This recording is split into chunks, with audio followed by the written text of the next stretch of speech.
was not bad enough. It makes me laugh every time. Throw an octopus on you. Amanda, thanks for helping out today. Thank you. Have a great weekend, everybody. We'll see you back here on Monday. Susan is back from vacation. News 3 at 5 starts right after this.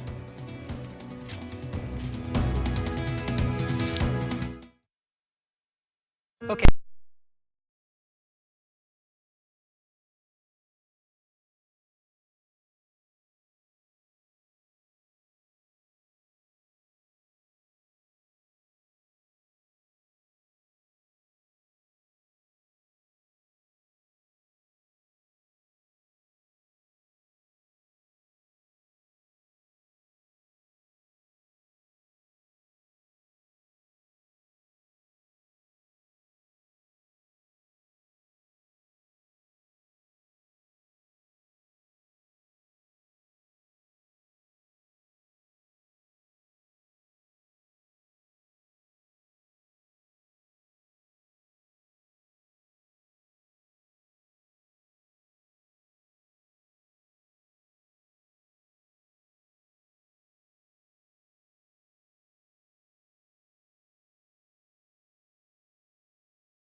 At 5.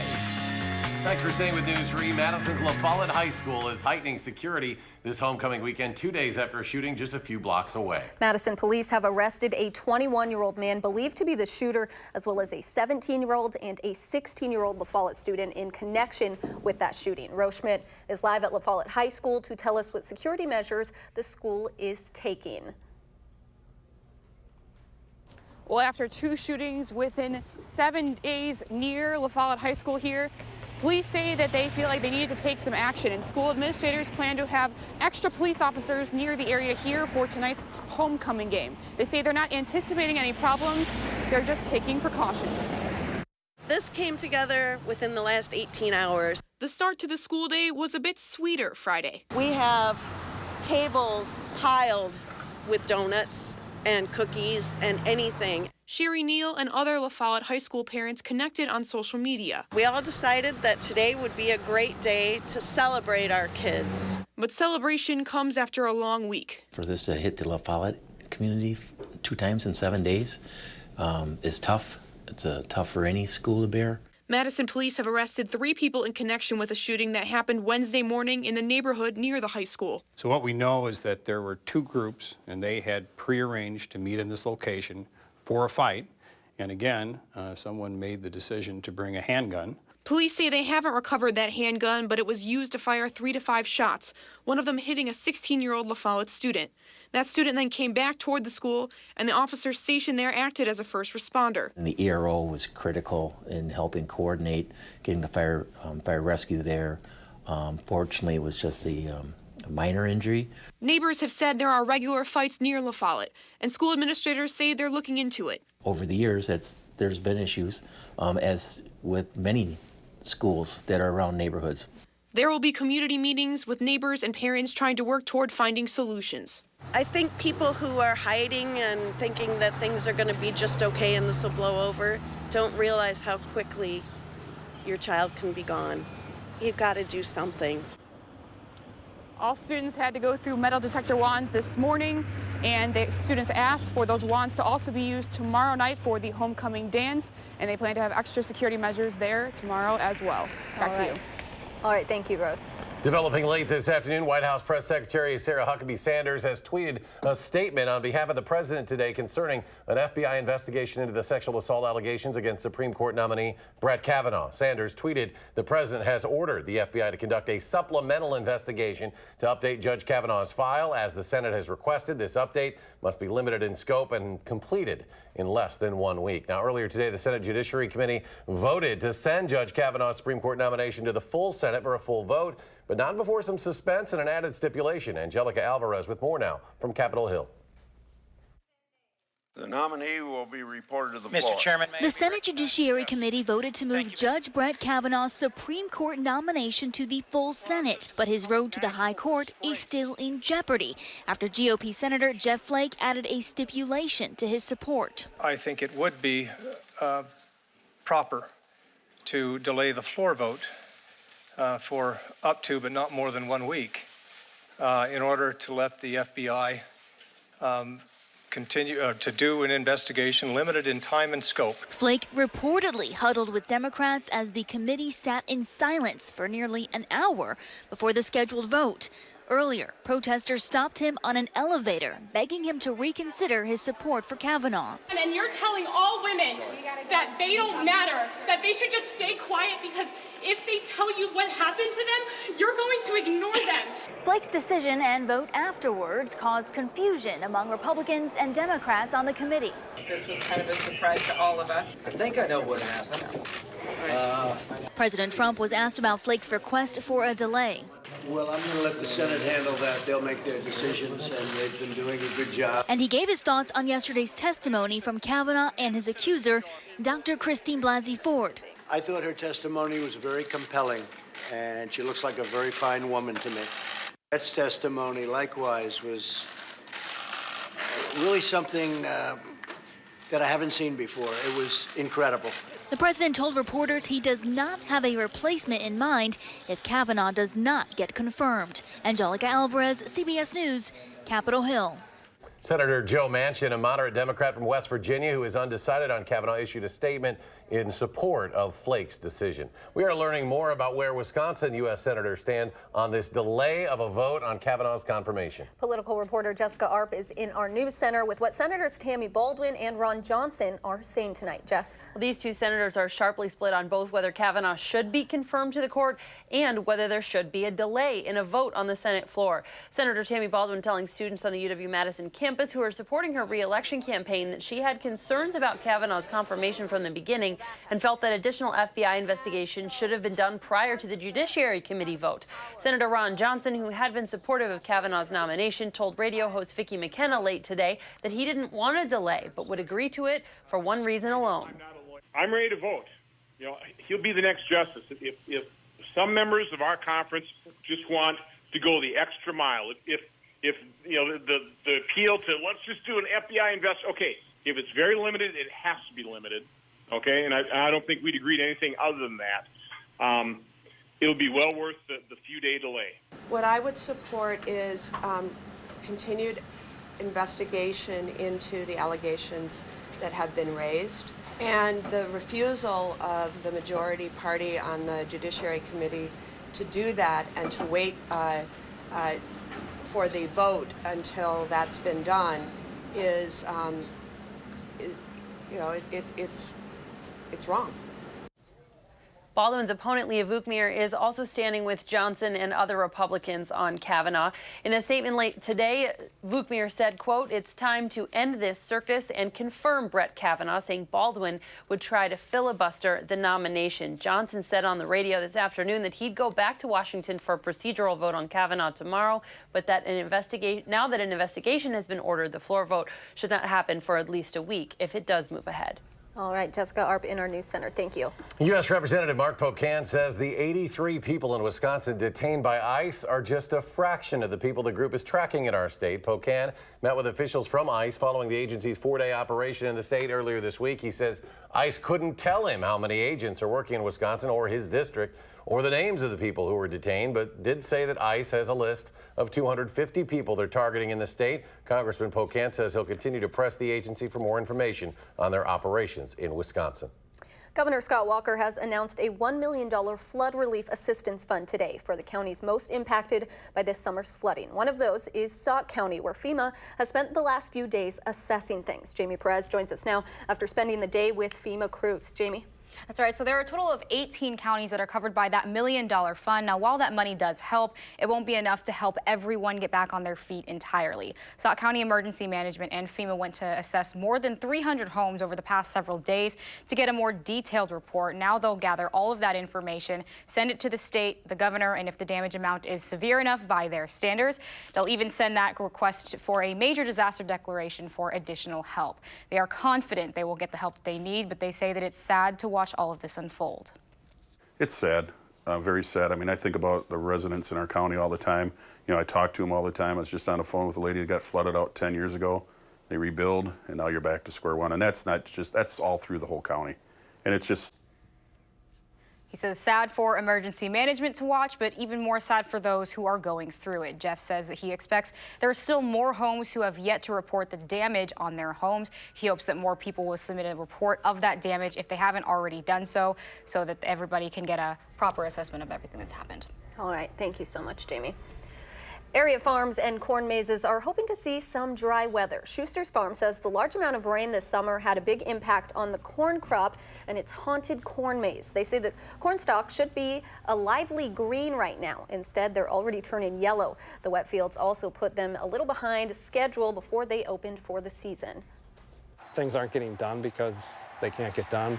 It's put a lot more in the worry category because the crops are. The crops don't, it's just like you sit in the bathtub all day. You get all pruny. You know, the pumpkins don't like to sit in water all day. He says the dry weather over the past for the past week has helped, and they're looking forward to celebrating their 25th anniversary this weekend. There will soon be more space for things like yoga classes and art showcases at the Goodman Community Center in Madison. The new Brassworks building is across the street from Goodman and provides an additional 30,000 square feet to host its education and enrichment programs. This project has been in the works since the metal foundry went up for sale back in 2014. There will be a grand opening event tomorrow afternoon starting at 1 p.m. There will be a mural dedication and activities including Tai Chi classes, a positive affirmation booth for girls, and a photography showcase. There's a plan to help bring a little more life to downtown Janesville. City leaders unveiling a $30 million investment initiative today and included a large legacy center to showcase the history of the General Motors plant along the eastern bank of the Rock River. The area will also feature restaurants, law offices, shops, condos, and a daycare center. It'll be called SoCo, and that stands for South of Court Street. Coming up on News 3 at 5, there's a rush for companies to develop self-driving cars. An inside look at the technology allowing drivers to take their hands off the wheel. That's next at 5.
The race is on to build self-driving vehicles. That's right. Automakers are now a step closer. Kenneth Craig test drove a semi-autonomous car that is in showrooms right now.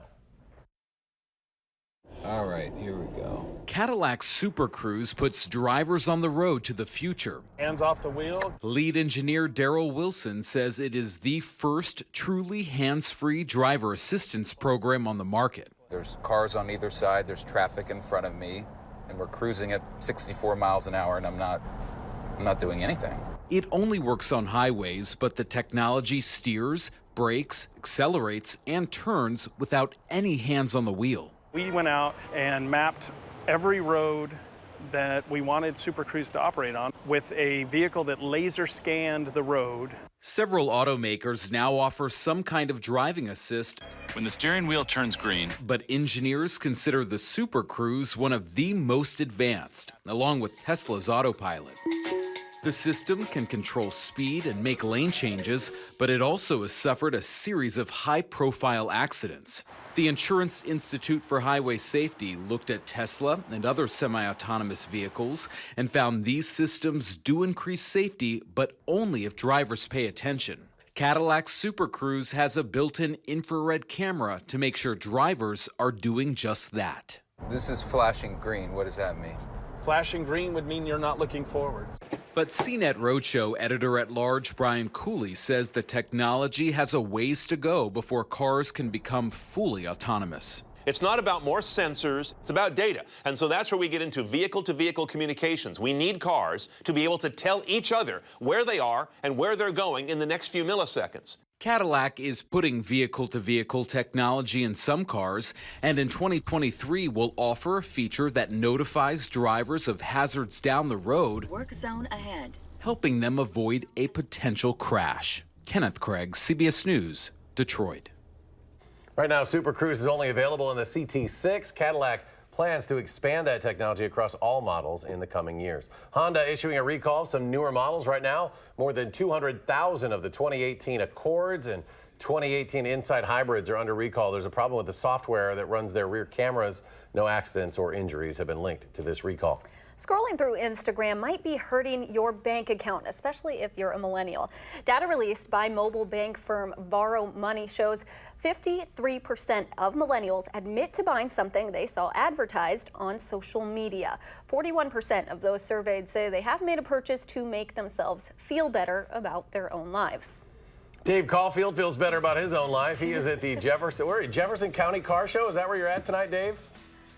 Yeah, the 41st annual Jefferson County Madison Classics Car Show and Auto Swap Meet. I know it's a mouthful, but there are a lot of cars to back up that long title here, especially as we head into the next couple of days. More on that in just a little bit, but let's talk about the forecast for this weekend. Temperatures today only made it into the 50s, and for the next hour of today's festivities here in Jefferson, I think that's really all that we're going to get out of those temperatures as we head into tomorrow. We're looking at highs in the 50s and also into Sunday. Sunday could have some showers and thunderstorms. We do have an alert day in the forecast for tomorrow morning, so if you're headed out at the start of this event at 6 a.m., be sure to bundle up because those overnight lows or morning temperatures, depending on what semantics you use, are going to be in the low to mid 30s. I wish 40s. Unfortunately, the 30s are going to visit us, and that could mean that some frost and maybe a hard freeze is on the way. So we do have those frost and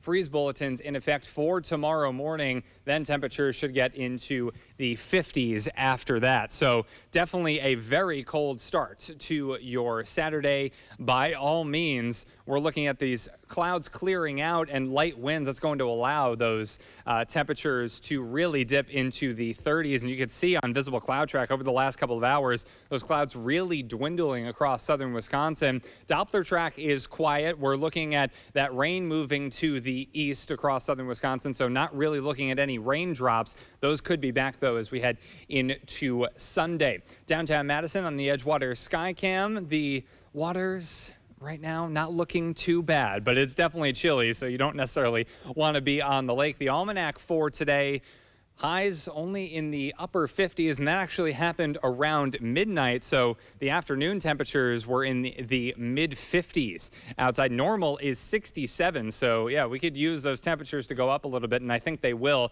by the time we get into early next week. Right now, 51 in Madison, 54 in Janesville, and 54 in Boscobel. In Jefferson, temperatures right around 50 degrees, and winds are dying down a little bit. And those temperature changes, boy, oh boy, you can definitely feel it outside. About 10 to 15 degrees cooler compared to this time yesterday, and those winds are also dying down. And whenever you get a setup like this, folks, high pressure overhead with clear skies and light winds, you can definitely get some frost and hard freeze to set up by the time we get to the morning hours. Future track temperatures, we are looking at things in the mid 30s for tomorrow to start us out, and then highs only in the mid to upper 50s at best over the next couple of days. But as we head into next week, we are looking at those temperatures continuing to climb into the 60s and 70s. Thursday, we're going to be dry. Some rain chances are with us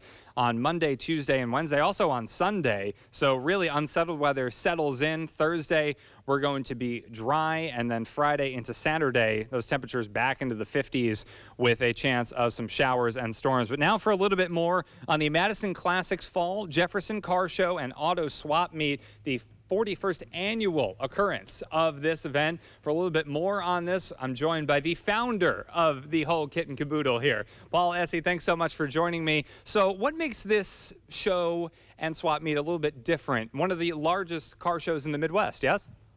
Gary Essie here with the Madison Classics, our 41st annual fall show. And I think the big thing around here is the educational program for older cars or anything you're trying to fix. This is the kind of place you can get the answer and the parts and to maybe buy a classic car. Yeah, there's something for everyone, and it will be a little bit chilly tomorrow, so some of these cars may have to be running to warm everybody up. So the cars that we have behind us, we have a Buick and two Oldsmobiles. Young guy in front of an Oldsmobile. There's a joke in there somewhere. What can you tell us about what's behind us here? We've got a 57 Buick four-door hardtop. We got a 57 Olds convertible with a J2, that's a tri-power motor, and another 57 Olds tri-power car here, a red one, a blue one, and a green 57 Buick. They are absolute beauties, and these are just some examples of the cars that you could see over the next couple of days, whether you're buying a car part, really something for everyone here in Jefferson. We'll send it back to you in the studio, Eric and Amanda. All right, thank you so much, Dave. Thanks, Dave and Gary. And the Hoover Dam helped transform the American West. Now there's $3 million in a plan to turn it into a giant battery. How this could help the energy industry. That's coming up next at 5.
The Hoover Dam is one of the greatest engineering marvels of the 20th century.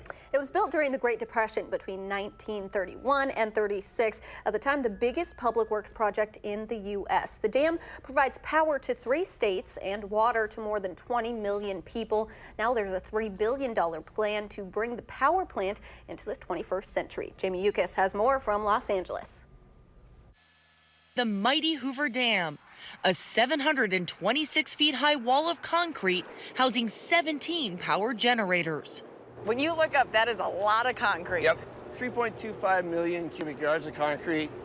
Basically, you could pave a road from San Francisco to New York with the concrete in the dam. Len Schilling manages the Hoover Dam, which produces enough power to support more than 1 million homes. The generators take in water from Lake Mead. The water is funneled through spinning turbines to create electricity. Then the water is released to flow downstream. Los Angeles is its largest customer. 55% to California, 25% to Nevada, and then 20% to Arizona customers. The dam was built to tame the Colorado River after devastating floods. Now, the Los Angeles Department of Water and Power is looking to turn it into a giant energy storage system, similar to the job a battery performs. In fact, it's one of the simplest technologies. Pump water uphill when there's too much energy and let it run downhill when there's not enough energy. The project calls for a wind and solar powered pump station to be built 20 miles downstream. Water would be pumped back to Lake Mead through underground pipes and sent back down during periods of higher demand. LA Mayor Eric Garcetti, a proponent of green energy, is also behind the plan. The western United States might be divided by state borders, but we really have the same electricity lines, the same water, and we realize that our fates are tied together. A visionary project that some hope will stem the flow of climate change before it's too late. Jamie Yukas, Los Angeles. The cost of the project is about $3 billion, but the mayor of LA says the cost of inaction is more. That's unbelievable. We'll be right back. Stay with us.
Finally, at 5, Will Smith just became the Fresh Prince of midair. Yes, Smith just turned 50, and to mark the big day, he went bungee jumping out of a helicopter over the Grand Canyon. He was cheered on by his wife and kids, of course. You loved the Fresh Prince of Bel-Air, right? Yeah. In reruns, of course. Yeah. All right, CBS Evening News coming your way next. We'll be back in 30 minutes for News 3 at 6.